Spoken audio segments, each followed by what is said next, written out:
আমার আমার সাধারণ জীবনে আমার সাধারণ জীবনে আমি কিছু কথা বলি। হ্যাঁ, আমি সোনার চামচে মানুষ হয়েছি, সোনার চামচেকেও আমি মানে দস্তায় পরিণত করেছি। এত কষ্ট করে আমি কষ্ট করেছি, কিন্তু বাবার ঘরে কোনোদিনও কষ্ট কিছু জানতাম না, কষ্ট কাকে বলে জানতাম। সুখে আনন্দে মানুষ হয়েছি। তারপরে বিয়ে শাদী হয়েছে, দেখে শুনে বিয়ে দিয়েছে। হ্যাঁ বাবা, যাই হোক, তখনকার দিনে সরকারি চাকরি ছাড়া বাবা বিয়ে দেবে না, কোনো পুলিশে দেবে না, স্কুল টিচারে দেবে না, প্রাইভেটে। আমার বাবা রাইফেল ফ্যাক্টরিতে ভালো চাকরি করেছে, সেও রাইফেল ফ্যাক্টরির ছেলে নেবে না। যাই হোক, সরকারি ছেলে দেখে রেলে চাকরি দেখে দিয়েছে। যার হাতে পড়েছি সেও একটা সৎ লোক ছিল, মানে তুলনাবিহীন। তবে রেলের তো মায়না ছিল না তখন, অল্প পয়সা। হ্যাঁ, যাই হোক, কোনো রকমে টক ঝাল মিষ্টিতে চলছিল। চলতে চলতে চলতে চলতে তারপরে একটা সন্তান হলো। আমি বলি যে আমার পৃথিবীতে কেউ নেই, কিন্তু আমি বাস্তবকে তো মানতে পারবো না, বাস্তবটাকে তো আমাকে ধরতেই হবে, কারণ একটা তো জন্ম দিয়েছি ছেলের। তা যাই হোক, তাকে ওর বাবা বলে যে না, স্কুলে ইংলিশ মিডিয়ামে না পড়ালে ছেলে চাকরি পাবে না, দিনকাল খুব খারাপ, আরও খারাপ দিন আসছে, ইংলিশ মিডিয়ামে পড়াতে হবে। তখন আমি বললাম তাহলে আমি শাড়ি ব্যবসা করি। হ্যাঁ, আমার জামাইবাবু শাড়ির দোকান ছিল, সেই জামাইবাবুই সব ব্যবস্থা করে দিল। আমি শাড়ি নিয়ে এসে ব্যাগে করে ছেলেকে ইংলিশ মিডিয়ামে ভর্তি করলাম। 2 বছর 8 মাসে সেই ছেলে, আমি স্কুলে শাড়ি নিয়ে যেতাম, তারপরে ছেলেকে দিতে যেতাম, শাড়ি নিয়ে যেতাম, ওখানেই শাড়ি সবাইকে বলে বলে শাড়ি সব বিক্রি করতাম, স্কুল টিচারদের দিতাম। সবাই আমার শাড়ি পরে ভীষণ খুশি, ভীষণ ভালো। ছেলেকে সুইমিংয়ে ভর্তি করেছি, কোনোটা বাদ দিইনি। খুব চঞ্চল ছিল, ভীষণ চঞ্চল, আর রোগে জ্বালিয়ে খেত। হ্যাঁ, প্রচণ্ড রোগ, মানে মাসের শেষেও একদিন থাকতো, এমন অসুখ করতো যে তখন তাকে ডাক্তারের কাছে নিয়ে যেতে হতো। বাধ্য হয়ে তখন সেই বাপের বাড়ি যেতাম, বাপের বাড়ি থেকে টাকা নিতাম, তারপরে সে ডাক্তার দেখাতাম। এইভাবে জীবন নানান রকমভাবে চলেছে। যাই হোক, তারপরে ছেলেকে বড় করলাম, মানুষ হলো।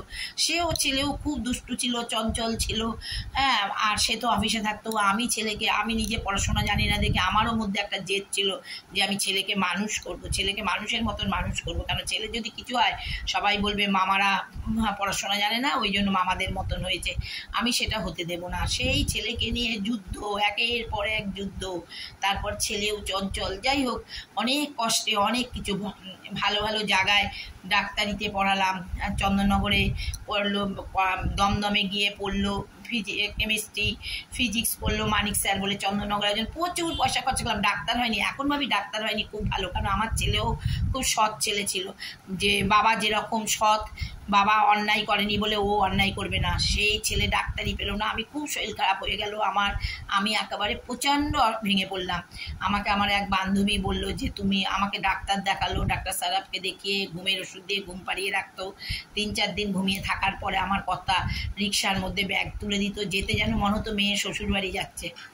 তারপরে সেই কোনো রকমের স্কুলে যেতাম, যাওয়ার পরে শরীরটা তারপর আস্তে আস্তে ঠিক হলো। আমার এক বান্ধবী এসে বললো তুমি এরম করছো কেন, তোমার ছেলে যদি একটা রুগীকে দেখতো, তাকে যদি ট্রিটমেন্ট করতো, ঠিক মতন না করতে পারতো, সে তো জেল খাটতো, তখন তুমি কি করতে, পুলিশের ছেলেকে ধরে নেয়। তখন মাথার মধ্যে গুলো, সত্যিই তো আমার ছেলে, একটা ছেলে যদি পুলিশে ধরে নেয়, আমি হ্যাঁ, সঙ্গে সঙ্গে সেই মাথার মধ্যে ঘোরাতে তখন আস্তে আস্তে আমি সেরে উঠলাম। ছেলেও বললো মা, একটা জেনারেশন পাল্টাতে হলে আর একটা জেনারেশনকে কষ্ট করতে হয়। আমিও সেই কষ্ট করে ছেলেকে যখন যেটা, জজ টেলিগ্রাফ থেকে আরম্ভ করে কোথাও বাদ নেই, সব জায়গায় পড়ানো। তারপরে তো ব্যাঙ্গালোর বললো, ব্যাঙ্গালোর চলে যাই, মাইক্রোবায়োলজি নিয়ে পড়বো। মাইক্রোবায়োলজি নিয়ে ব্যাঙ্গালোরেতে খুব ভালো রেজাল্ট করলো। জেনেটিক্স নিয়ে পড়লো, তারপরে মাইক্রোবায়োলজির পরে জেনেটিক্সেও খুব ভালো রেজাল্ট করলো, ওকে আমেরিকা থেকে ডেকে নিল। যাই হোক, ওর মধ্যে ওর গুণ ছিল, আর আমরাও যা বলেছে তাই করেছি।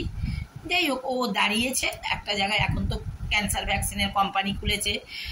যত যাই বলি না কেন, সে তো আমারই ছেলে, আমিই তো কষ্ট করে তৈরি করেছি, আমাকে কিছু করতে হবে না। ওর বাবা যা করে রেখে গেছে, আমাকে কারোর এক পয়সা দিয়ে সাহায্য করতে হবে না, দেখতে হবে না। আমারটা আমি খাবো, আমি পড়বো, তোরা ভালো থাক, সুস্থ থাক। আমাকে কারণ আমি অনেক কঠোর পরিশ্রমী মেয়ে আমি। তারপরে তো যাই হোক, আমরা দুজনে অনেক বছর একাই রইলাম, থাকতে থাকতে থাকতে থাকতে।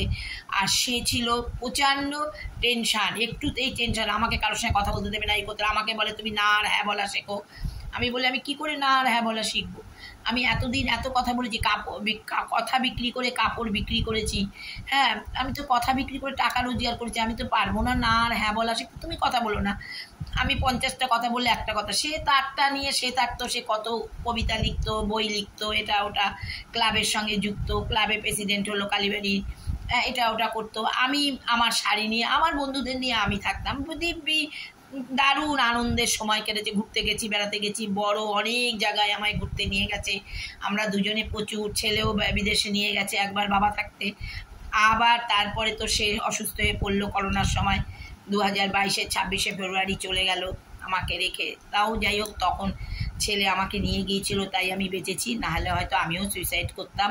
কেন একা 23 বছর তাকে নিয়েছিলাম, টক ঝাল মিষ্টিতে ছিল আমাদের সংসার, খুবই ভালো ছিল। আমি যে একটা সৎ লোকের হাতে পড়েছি, তাকে আমি এখনও স্মৃতিতে নিয়ে সবসময় আমি আনন্দে দিন কাটাই, মনে সে তার প্রথম জীবনের কথা ভাবি, তাকে নিয়ে আমি প্রতিদিনই তার কথা ভেবে আমি ভালো আছি, আমি অন্য কিছু ভাবি না, একা আছি, আমার কোনো একাকিত্ব করে না। তারপর ছেলের কাছে গেলাম, ছেলের কাছে গিয়েও ছেলের সঙ্গে আমার বনিমনা হলো না, হ্যাঁ ও বললো তাহলে আমি দিয়ে আসতে পারবো না, তুমি চলে যাও, হ্যাঁ একাই ইউকে থেকে দিব্যি চলে এলাম, সেও আসতে অনেক ঝামেলা। এয়ারপোর্টে, দুবাই এয়ারপোর্টে আমাকে ধরেছে, গয়না খোলো, আমার বন্ধুরা বলেছে তুমি দুটো দুটো গয়না পরে আসবে, আমি বলেছি নো, আমি রিলিজেন আমি ইন্ডিয়ান, হ্যাঁ সে ওরা বাংলা বোঝে না, কোনো রকম ইংলিশে বলে ওখান থেকে তো এসছি, আমাকে দমদমে যেতেই হবে, আর আমি খুব জিদি মেয়ে, আমি যেটা বলি সেটা করেই ছাড়ি, হ্যাঁ ঠিক। তারপরে তো বাড়িতে আসলাম, যাই হোক এসে আমি একটা কাজের মেয়েকে মানুষ করেছিলাম, কাজের মেয়েকে বিয়ে দিয়েছিলাম, সে আমার কাছে ছিল, সে আমার বস্তির মেয়ে, সে আমার পেটের মেয়ে হয়ে গেছে, বস্তির মেয়ে, সে আমার পেটের মেয়ে হয়ে গেছে, হ্যাঁ বস্তির মেয়ে, সে আমার পেটের মেয়ে হয়ে গেছে, সেই আমাকে দেখাশোনা করার। আমি আমার প্রচুর আত্মীয় পরিজন সবাইকে করছি, কেউ দেখে না, কেউ না দেখুক তার জন্য আমার কোনো আফসোস নেই, আমার খুড়তুতো ভাই খোঁজখবর নেয়, আমার পিস্তো দাদা খোঁজখবর নেয়, আর ওই আমার কাজের মেয়ে, ওই আমার পেটের মেয়ে হয়ে গেছে, খুব ভালো সৎ মেয়ে, এখনকার দিনে ভদ্র মেয়ে বউরা ওর মতন ওই রকম না, ওর যা স্বভাব চরিত্র, ওর যা, ও অনেক কিছু আমার থেকে নিতে পারতো, কিন্তু না, হ্যাঁ আমি দিতে গেলেও বলে না তুমি রেখে দাও, ভীষণ ভীষণ ভালো মেয়ে, ও আমার মনের দুঃখ বোঝে, ওই আমার এখন মানে বস্তির মেয়েকেও মানুষ করতে পেরেছি, ভালো মানুষদের মানুষ করতে পারিনি, এটাই আমার মানে দুঃখ না আনন্দও না, ঠিক আছে আমি ঠিকই আছি, ঠাকুর আমাকে, আর আমি ঈশ্বর বিশ্বাসী, আমার বাপের বাড়িতে দুর্গাপুজো কালী পুজো হতো, সেই বাড়ির মেয়ে আমি, ঠাকুর নিয়ে আছি, যার জন্য আমাদের বুড়ামা জাগ্রত, এখনও বুড়ামার বাড়ি আমার খুড়তুতো ভাই পুজো করে সোদপুরে, ভীষণ ভালো পুজো হয়, হ্যাঁ তবে আমি এখন কোথাও যাই না, আমি বেড়াতে চলে যাই, কারোর মধ্যে আমি থাকি না, ভালো লাগে না আমার, আমি বেড়াতে চলে যাই, সেখানেই আমার শান্তি, আমি ঘুরে বেড়াই, কোনো কথা কোনো কিছুর মধ্যে আমার থাকতে ভাল লাগে না, কারোর বাড়ি যেতে করে না, কারোর ফোন করি না, আমি কারো কেনা, আমার কত লোকজন ছিল, আমার মা বলে না না আমি একা যথেষ্ট ঠিক আছি, আমার এটাই আমার কাছে ভালো, আর দরকার নেই, অনেক লোকের সঙ্গে মিশেছি, দেখেছি তো, বিপদে পড়লে বন্ধু চেনা যায় সত্যি, কিন্তু জানেন আমার একটা কাস্টমার আমাকে 13 মাস ইলেকট্রিকের বিল দিয়েছে, মানুষে বলে কেউ কারোকে দেখে না, দেখে মানসিকতা চায়, সেই মানসিকতা এখন লোকেদের মধ্যে নেই, বড় বড় কথা আছে অনেকের, দরকার নেই, আমি আমার মতন একা থাকি, খুব ভালো আছি, ভালো থাকবো। আর ওই আমার একটা 13 মাস ইলেকট্রিকের, আমি বাড়িতে এসে খালি আমার ইলেকট্রিকটাই ছিল, আর কিচ্ছু ছিল, যাই হোক আমি পরেরটা নাওয়া খাওয়া পছন্দ করি না, সেই জন্য আমার পরেরটা নিতে হয়নি, আমি ঘরে বসে থাকলেও আমার কাজের মেয়ে ছুটে এসছে, অনেকে আমাকে তখন হেল্প করেছে, আমার বন্ধুবান্ধব আমাকে রান্না করতে দেয়নি, সমস্ত কিছু নতুন করে তৈরি করেছি, ঠিক আছে আবার একটা নতুন জীবন পেলাম, এখনও আমি ঘুরে বেড়াই, আনন্দ করি, সবাই ডাকে আসো আমরা বেড়াতে যাবো, চলো আমাদের সঙ্গে, এই ঘুরে আসি, বিয়ে বাড়ি আছে, হ্যাঁ তারপর আমি বেড়াতে আর বিয়ে বাড়ি, হ্যাঁ কোনো নিমন্ত্রণ করলে তখন তো আমাকে যেতেই হয়, হ্যাঁ কেননা আমি কোনো দিকে কমতি নই, আর আমি প্রচণ্ড জিদি, আমি যেটা মনে করি সেটাই করি, অনেক করে দেখেছি, অনেক লোকের সঙ্গে মিশেছি, একাকিত্ব বেইমানি করে না, বেইমানি লোক করে, আর লোকের মধ্যে আমার কর্তা চলে যাওয়ার পরে আমি মানুষকে চিনতে পেরেছি, আগে খুব লোকের সঙ্গে সোজা সরল, আমার সরলতাটা সবাই নিয়েছে, ঠিক আছে।